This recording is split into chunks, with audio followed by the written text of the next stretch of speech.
मनुष्य स्वरूप के तत्व, एलिमेंट्स ऑफ ह्यूमन नेचर। हम देखते हैं कि मसीह समाज में दो विचारधाराएं पाई जाती है। कुछ लोग यह विश्वास करते हैं कि मनुष्य दो तत्वों से बना हुआ है, शरीर और आत्मा से। और कुछ लोगों का यह विश्वास है, यह कहना है कि मनुष्य जो है वो तीन तत्वों से बना हुआ है, आत्मा, प्राण और देह। इन जो दो तत्वों से बना हुआ है उसको डाइकोटोमी कहते हैं, और तीन तत्वों से जो बना हुआ है उसको ट्राइकोटोमी करके जाना जाता है। ये दोनों विश्वास या दोनों विचारधाराएं आज इस दुनिया में और मसीह समाज में भी पाई जाती है। जो लोग ये विश्वास करते हैं कि मनुष्य में तीन तत्व होते हैं, उनका एक्सप्लेनेशन यह होता है, उनका स्पष्टीकरण यह होता है क्योंकि परमेश्वर ने हमें आत्मा दी है और मनुष्य में आत्मा और प्राण देह तीनों पाए जाते हैं, और जानवर जो है उनमें केवल शरीर और प्राण होता है, इसलिए वो भी जीवित है। और हम में आत्मा दिया गया है, इसलिए हम अलग से परमेश्वर के स्वरूप और समानता में हैं। हम लोग देखते हैं कि परमेश्वर ने अपने शब्द के द्वारा सारे ब्रह्मांड को बनाया, सारी चीजों को बनाया, लेकिन मनुष्य को उसने अपने हाथों से मिट्टी लेकर बनाया और उसके नथनों में जीवन का श्वास फूंक दिया। वहां पर भी जो शब्द इस्तेमाल किया गया है वह है नेफेस, एक हवा देना या श्वास देना या जीवन देना। ये जो नेफेस शब्द है ये हिब्रू भाषा का शब्द है नेफेस, और इसे ग्रीक में हम देखते हैं इसका इस्तेमाल साइके करके, साइके शब्द को लेकर किया गया है। और उसी के साथ साथ हम देखते हैं कि नए नियम में जो रूह या आत्मा के लिए जो शब्द इस्तेमाल किया गया वो रूह है, आत्मा के लिए जो शब्द इस्तेमाल किया गया वह रूह है, और ग्रीक भाषा में इस्तेमाल किया गया है वह है न्यूमा। हिब्रू में रूह और ग्रीक में न्यूमा, आत्मा के लिए। और वही प्राण के लिए इस्तेमाल किया गया शब्द जो है वह है नेफेस हिब्रू में और ग्रीक में साइके। ये नेफेस जो शब्द है इसका प्रथम अर्थ होता है जीवन देना या जीवन। यह शब्द बाइबल में जानवरों के लिए भी इस्तेमाल किया गया। जब जानवर को दर्शाया गया, बताया गया, तो उसके लिए नेफेस शब्द इस्तेमाल किया गया। साथ ही साथ लहू को, देह को या अपनी भावनाओं को प्रकट करने के लिए, इच्छाओं को प्रकट करने के लिए, कुछ कार्य एक्सप्रेशन अपने बताने के लिए नेफेस शब्द का इस्तेमाल किया गया है। बहुत बार ये नेफेस शब्द जो है वो लोथ को यानी डेड बॉडी को भी दर्शाया गया है। हालांकि हम देखते हैं आत्मा के लिए अलग यहाँ पर बहुत सारे वर्सेस मिल जाएंगे बाइबल में, हमारे देह के लिए अलग शब्द मिल जाएगा जो सोमा करके शब्द है वो इस्तेमाल किया गया है, और प्राण के लिए नेफेस। लेकिन जो नेफेस शब्द है वो देह के लिए भी बहुत बार अदला बदल करके इस्तेमाल किया गया, और आत्मा और जो प्राण ये खास करके अदला बदल करके ये शब्द को इस्तेमाल किया गया है।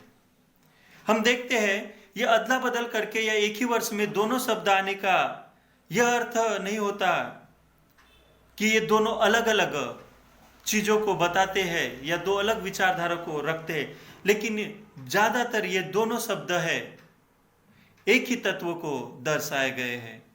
आत्मा और प्राण दोनों जो शब्द है नेफेस, साइके या रूह या न्यूमा, दोनों इंटरचेंजेबली अदला बदल करके इस्तेमाल किया गया है।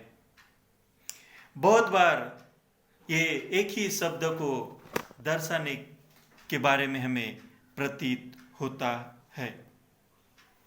बहुत सारे लोग ये भी विश्वास करते हैं और उदाहरण देते हैं एक अंडे का, जिसमें ऊपर हार्ड कोर रहता है, फिर सफ़ेद जर्दी रहती है, फिर पीली जर्दी रहती है। इन तीनों इस अंडे का उदाहरण देकर बहुत बार अपने दिल को या लोगों को समझाने की कोशिश करते हैं कि मनुष्य भी आत्मा और प्राण देह से। लेकिन स्ट्रांगली जो उनका उदाहरण होता है वह है कि बाकी जो अन्य जीव जंतु है वो जीवित इसलिए है क्योंकि उनमें प्राण है और देह तो है ही, लेकिन मनुष्य अलग है। और मनुष्य में 3 तत्व इसलिए पाए जाते हैं क्योंकि उसमें आत्मा है और प्राण भी है और देह भी है। परमेश्वर ने अपने स्वरूप और समानता में हमें रचा। लेकिन बाइबल किस बात को सपोर्ट करती है? बाइबल क्या दर्शाती है? हम जब हिब्रू लोगों का, इब्रानियों लोगों का जब उनका हम जीवन को देखते हैं, उनकी संस्कृति को देखते हैं, उनकी परंपराओं को देखते हैं, नए नियम में भी हम देखते हैं वचनों में बहुत सारी बातों को, या लिखने वालों के जो कॉन्सेप्ट थे, उनके संदर्भ थे, उनमें ज़्यादातर जो 2 तत्व पाए जाते हैं यानी डाइकोटॉमी, मनुष्य में केवल देह और आत्मा ही पाई जाती है, प्राण और आत्मा एक ही साथ पाई जाती है, ये विचारधारा को वो स्पष्ट करता है। बहुत बार बाइबल में हम देखते हैं कि उत्पत्ति उसका 15 का 18, पहला राजा उसको 17 का 21, और हम देखते हैं परितों के काम उसका 15 का 26।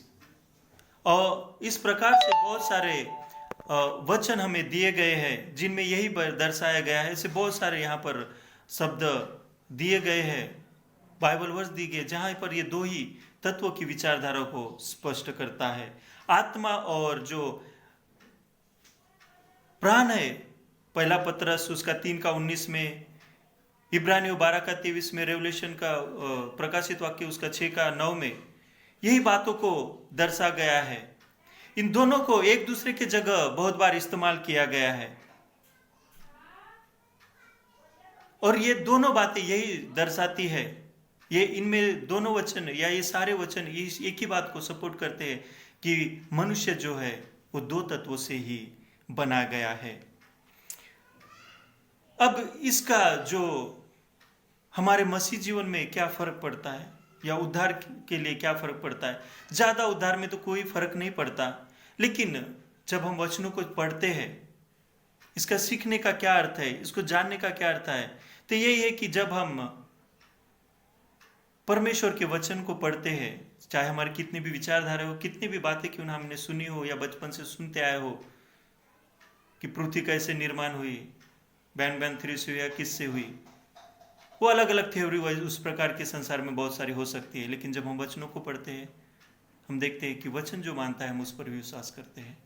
और वही बात है, जब वचन ज़्यादातर संस्कृति जो है बाइबल की वो यही दर्शा रही है कि मनुष्य जब 2 तत्वों से बना गया है, तो मैं भी विश्वास करता हूँ और आप भी इस बात पर अध्ययन कर सकते हैं, सोच सकते हैं, या जो भी हिब्रू और ग्रीक भाषा में ज्ञानी है, तत्व ज्ञानी है, उनको भी आप पूछ सकते। बहुत बार लोग हम देखते हैं इफिसियों उसका 4 का 22 से 24 आयत में ये दिया गया है कि पुराना मनुष्यत्व, नया मनुष्यत्व, और आत्मा के बारे में वहाँ पर दिया गया है कि अपने पुराने जो है स्वभाव को उतार डालो। ये इन बातों का सारे वचनों का वो सारांश लेकर ये सिखाना चाहते हैं कि मनुष्य जो है 3 तत्वों से बनाया गया है, तो हमें उस पर सोचने की आवश्यकता है। और ये सारे वचन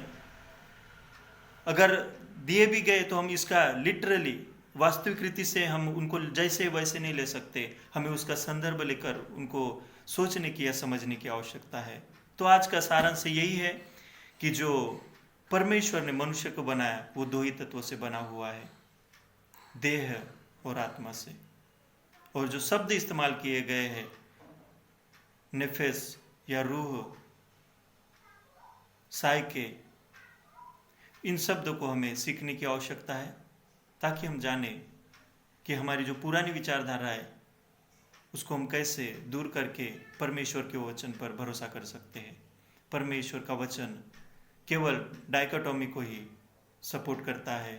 बाइबल की जो संस्कृति है, बाइबल के लोगों की संस्कृति है, वो डाइकोटॉमी यानी दो तत्व से मनुष्य बना हुआ है, इसको सपोर्ट करती है। परमेश्वर का ये वचनों के बारे में, इस अध्ययन के बारे में जानकर परमेश्वर के वचनों में आप और भी जानकारी सीख सकते हैं और समझने की कोशिश कर सकते हैं। परमेश्वर इस वचन के द्वारा आप सभी को आशीष दे।